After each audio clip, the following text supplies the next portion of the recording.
કરી ચોર ઇસમો થયા ફરાર।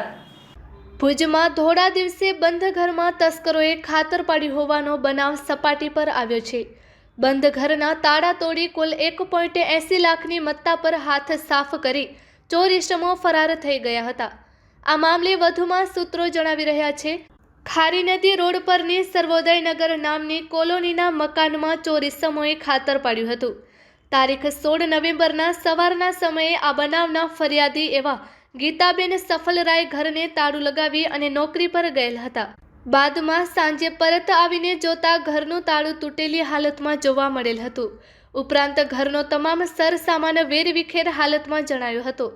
વધુ તપાસ કરતા અહીંથી સોના ચાંદીના દાગીના તેમજ રોકડ સહિત કુલ 1.80 લાખની ચોરી થઈ હોવાનું સામે આવ્યું હતું। આ મામલે પોલીસે અજાણ્યા ચોર ઇસમો વિરુદ્ધ ગુનો નોંધી આગળની વધુ તપાસ હાથ ધરી છે।